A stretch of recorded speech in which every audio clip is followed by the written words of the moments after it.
For those of you who just joined us, Eric and Jillian are on their way back. They're having a little technical issue, and hopefully it'll be solved in just a moment.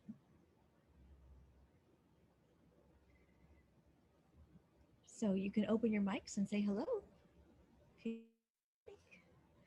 Hi, y'all. Hello. Hello. So nice Yes, to you see can sing you it with all. us if you'd like. That would be delightful.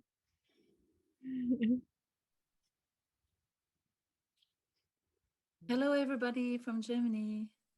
Hi, Veronica. How Hi, nice to see you. Veronica. Wonderful. Hello, Cecilia. I Hello, might hello. connect with you again sometime today because I'm having chat box issues again. So I was on the Solomon call this morning and same issue. I couldn't get through to chat. So Okay. I might connect with you later today. Yeah, sometime. That sounds wonderful. Yes. Can you even And, private and it chat? Can seems we like just chat with and it you? seems like the video camera is not coming on, whereas it was on this morning. Although it's dark here because it's 5 a.m. Yeah, so for some reason my video isn't coming on either today. Okay. Well, you and I will connect after the Yep, program, yep, and great. we Thanks. will try to work it out. Thank you. Okay, good.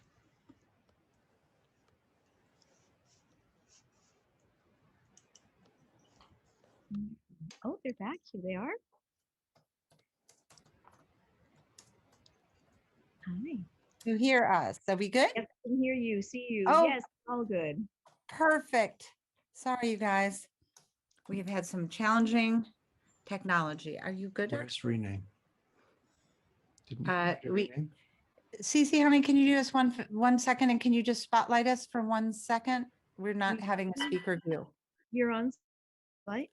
We're here. Yeah, I'll we're change- not. Hold on. Continue. I'm gonna, did that change it for you?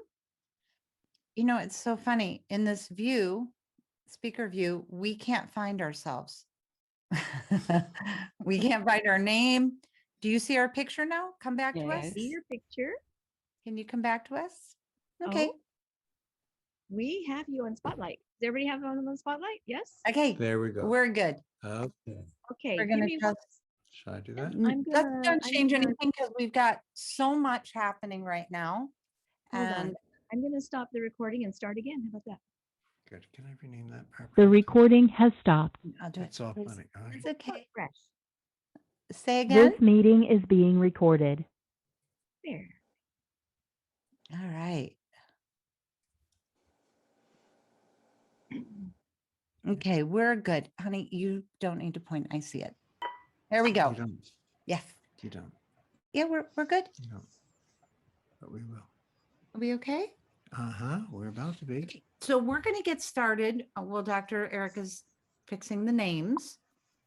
And I want to touch for a moment on the beauty of how we explored the nature of communication through biology last week.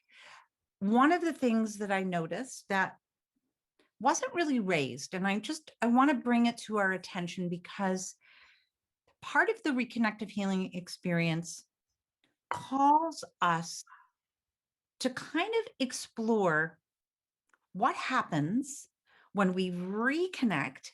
As you know, I use this expression, the before beyond, and then we kind of contract again into experience. And often, and oh, this is a good one because this beautiful, each of you know that when you're like Angela right now, we see her face, or Philip and Janice, when we're playing in the frequencies, even when we go into a meditation and we come back, you look at each other, we look at you, we look at us, there is a glow, right?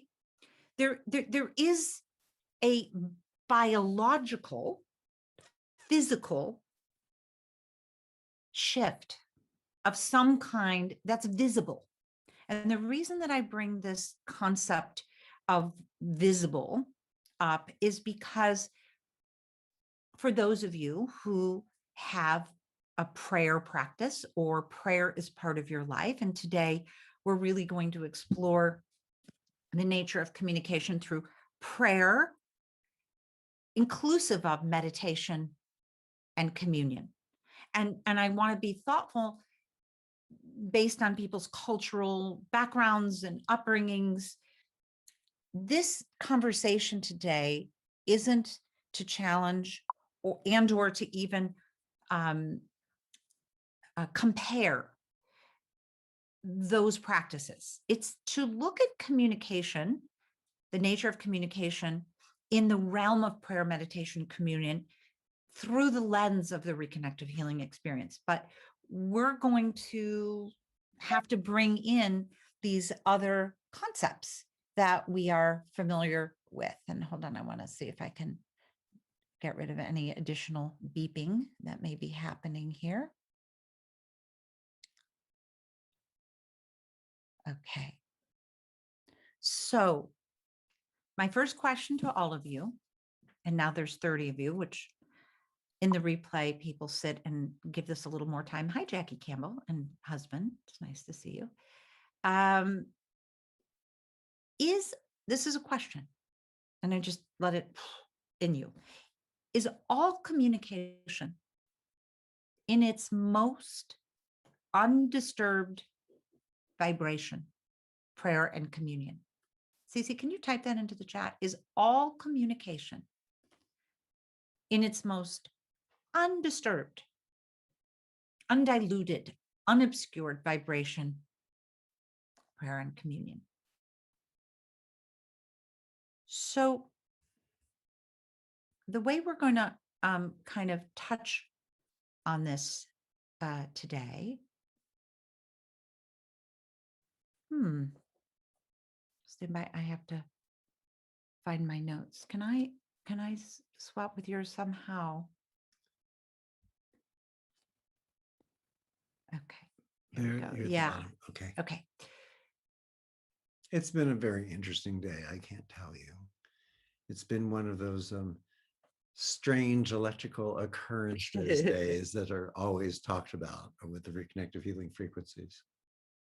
So anybody want to put into the chat anything about again, is all communication undisturbed communication? Meaning, what would we consider a disturbance?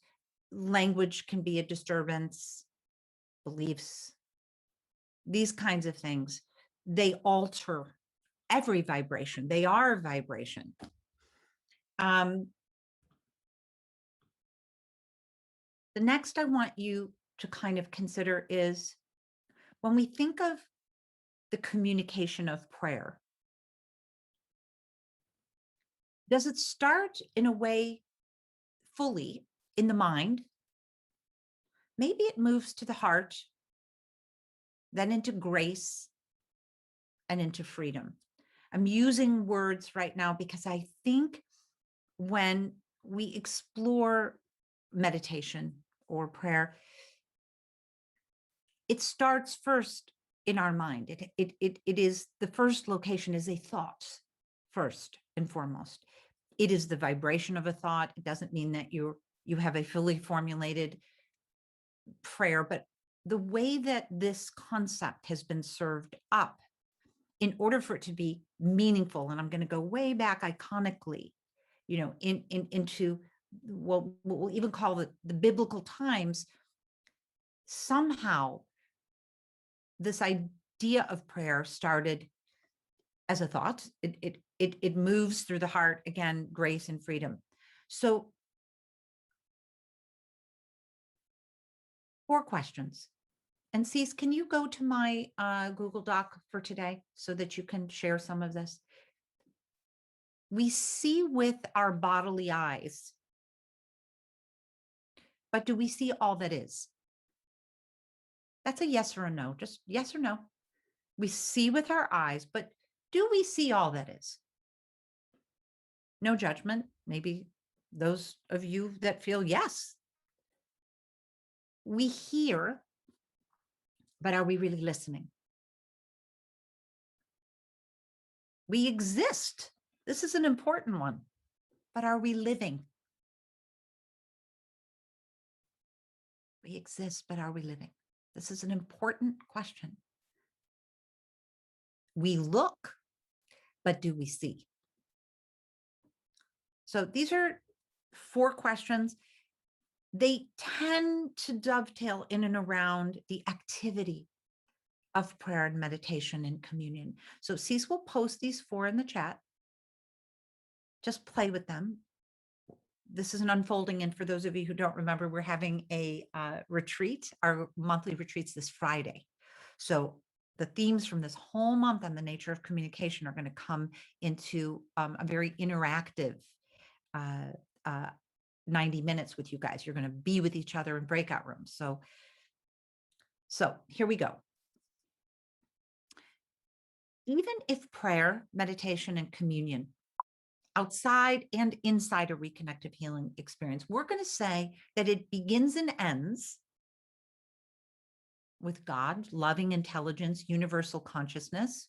We would say energy, light, and information. Whatever and however you want to qualify that.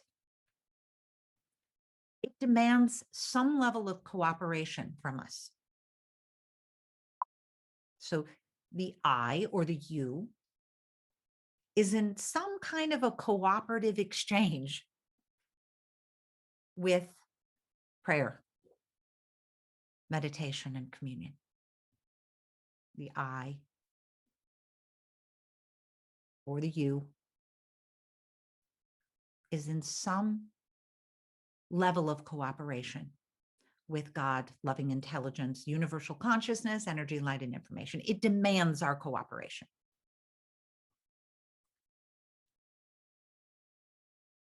And in a way,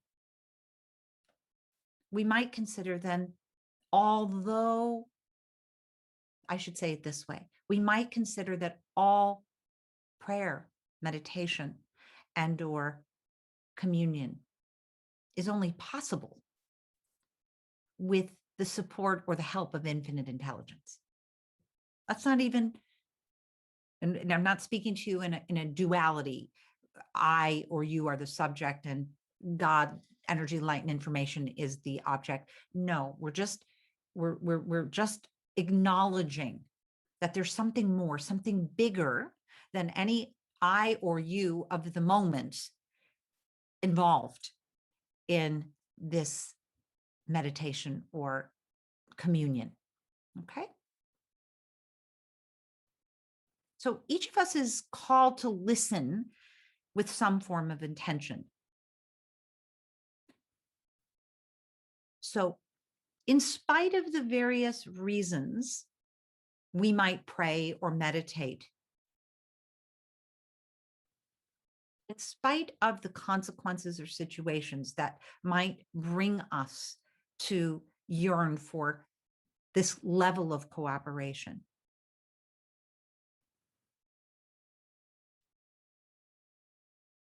we do this to believe or know that we are more than our local experience. And yet, it isn't a communication that we can prove. We can't prove it. If that were possible, if we could prove it, then what we were investigating, what we were in this meditation or communion or prayer with would no longer be knowingness.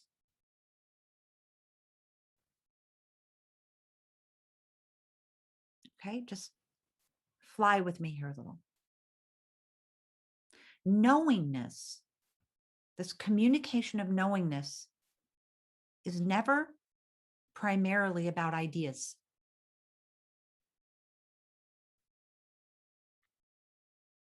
It's about persons, or it's about ourselves. It's about God and love and infinite intelligence, or any other name you wish to give it, drawing close to us.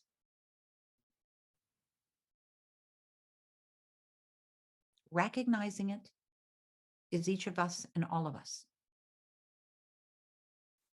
And the communication, the nature of communication in prayer, meditation, or communion is always a response to receiving. A response to receiving presence to communion. It is a cooperative expression or vibration. So if this communication is primarily, we'll even say, an openness of heart and spirit to the infinite nature of our being, that's a big leap. The mystery. It has exquisite content.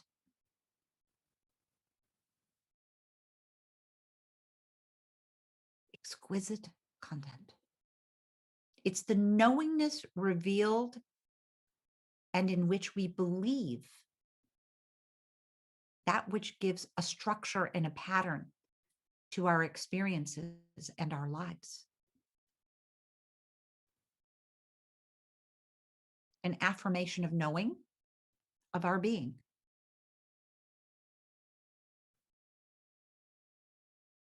A source of forgiveness and reconciliation, both. I think it's this. Mhm. Give me a beat. Maybe silence in here. No. So over, I'm going to say eons and centuries, prayer, meditation, communion, this sort of simple, all embracing vision for human life, it has captivated the minds and hearts of humanity, enabling and inspiring us to live rich human lives, lives that are marked by love and knowingness amidst, I'm going to say, all conceivable circumstances, amidst miracles, tragedies. And hear me very clearly when I say this, the sheer unimaginable activity of the body mind.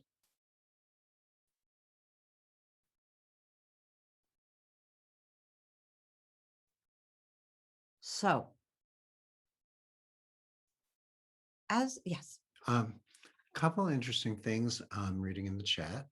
One was from Bridget, who said, for me, prayer, words takes a certain time to be in, and words can, but repeating them permit it to be easier, and that can. It is easier for me when in meditation at the same time, so I'm in different lights and words. It is a travel, and words are there easily, which is very interesting. I see what you're observing, Bridget, and yet when we allow ourselves to truly be, and I don't necessarily mean in formal meditation, but in a meditative state, which we can go into in prayer and in just silence, it is silence, and words don't really exist. Sometimes we word mantra our way into that state, but once we're actually in that state, the words can disappear as we allow it. But what was interesting was, Jackie, your sharing that the way prayer was taught to me was as supplication, and asking for all the things we don't have has evolved to gratitude for all that I already have and all that I know is coming. As you can imagine, it's changed the vibratory potency of the prayer. Yes, it has. And part of what I found interesting in just looking at a few different directions in prep for this was that I looked up the word prayer just to see what would come up on Google. And the very first thing it said was asking for something. It's so many people go to beseeching as prayer is about asking for, give me, give me, give me. I want. And then underneath that, I saw the with the word the four kinds of prayer. And underneath that were the five. And then there were the five, there were the seven, as if there's a the. And there were 12. You could find 12. What about if our prayer is simply a listening, just as in reconnective healing, when we're in the knowingness that what is appropriate will come instead of directing and intending.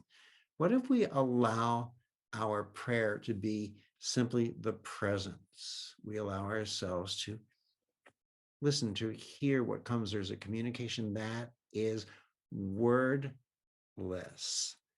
Then we can let go of thinking we need to pray this way, we need to pray that way, we need our hands in this position, or we need our hands folded in that position. All of the shoulds and shouldn'ts become replaced in the freedom. All of the expectation becomes replaced by the expectancy. All of the knowledge becomes replaced by the knowingness that we are our beingness, our essence.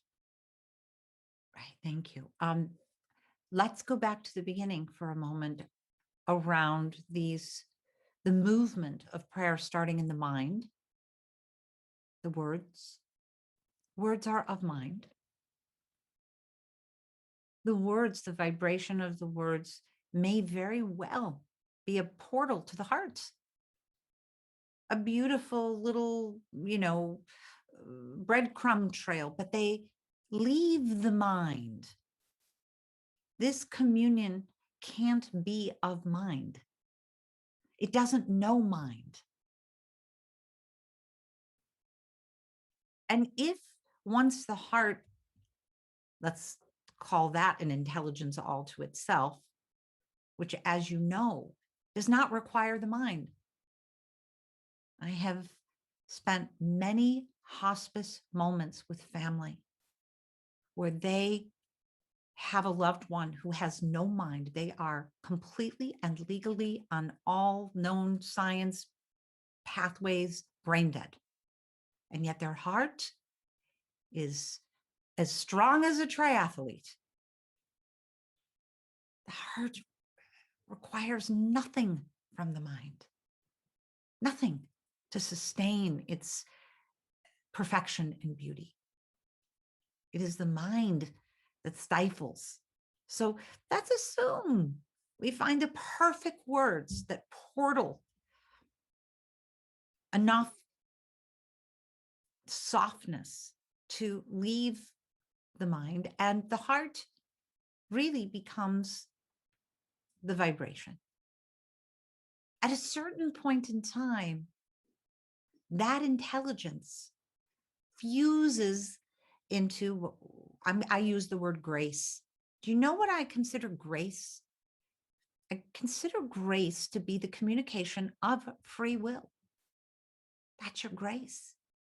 Let's see if we can find a moment of grace, though, right here, where we have to say goodbye, YouTubers. We so thank you for joining us. And there is a little grace hidden, or a lot of it. If you scroll down to the bottom link, you can click onto the Reconnective Life community. The first month, I believe, is free, and you can join us and continue to play with us. You can even continue today. And there's also the portal, which is the online course, and the first hour of that is available to you for free. So there's a sprinkling of grace on the topic of grace. Actually, I would have said that's more heartfelt. Well, grace is heartfelt. It's just beyond the thinking mind. So again, and I'm looking at Philip says words are linear. Yes, they are. But I will say that I have read a lot of poetry that I would call prayer. I would call it prayer in its own way. So let's continue here, because really, we're really just exploring communication. Communication, starting back at the top, the question, and I don't know whether you put yes or no, is all communication in its most undisturbed vibration prayer and communion? Is all communication in its most undisturbed vibration the mind releasing to the heart, the window of free will or choice, and then freedom. Hi, I'm Eric Pearl, and we have launched an online course called The Portal. It's an expansion of our online essentials, our level 1, an 8+ hour e-learning course. And we decided to add content because our students were asking for more.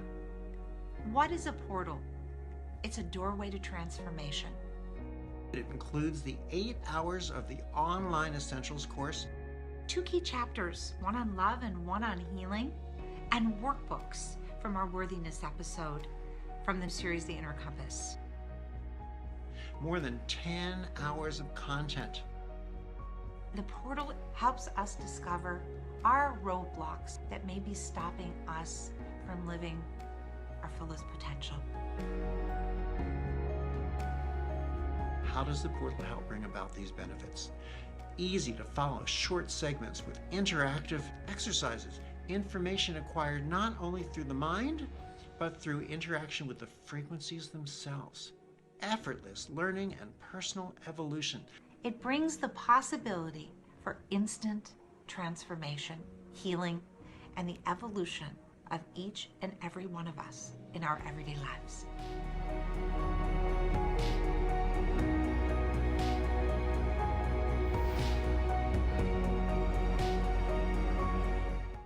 Hey there, family. Dr. Eric and Jillian here. Welcome, everyone. And we're very excited about Reconnective Life, our first online global community. This is the most exciting way we've been able to get together since I founded the Reconnection. It'll be a place where we can do things together. We'll move into breakout rooms at times when that's appropriate. We'll have energy interactions and meditations and exercises. In other words, expect things you haven't seen before. You are so charged. Things He is so lit about every new way we get to be together every day. Just be together. Let us just speak a little bit about what is going to be the shape of this community. In this community, we can share and discover more. Here we can talk to each other, we can chat, we can learn from and about one another. Jillian, me, our life leaders, and you will be in daily conversation with you. Weekly, we will have Facebook Lives. We will be with you every Wednesday. Sometimes it'll be just Eric. On occasion, it might just be me. Sometimes it'll be the two of us. It's all about giving you a way to look at the week living in the frequencies. And in every 4th week, we will include a live Q&A so we can talk about things that have been coming up for us, discuss back and forth, share, grow, expand together. And the ever-growing library of content that has been created over 20 years that will be on demand for you. It will be on-demand content for you to view, enjoy, share again with your inner circle. And monthly, we are going to have live Zoom retreats. We're going to bring in some exercises and experiences and things that previously we've reserved for our physical retreats, when we were in the different location resorts and things. And we're modifying them so that we can work with these with you in your home, in your living room, in your den. Put into the chat line, what is facility? We're having these weekly Zoom in-depth Q&As. Finally, we have a place and space to just define what does that really mean living in the frequencies. This is something that is in all of us. Everyone can do this. It doesn't matter how many levels you've gone through or how well you know the programs. It's a community that allows us to recognize how interrelated we all are as receivers of energy, light, and information. See you there. Reconnective Life, living in the frequencies every day.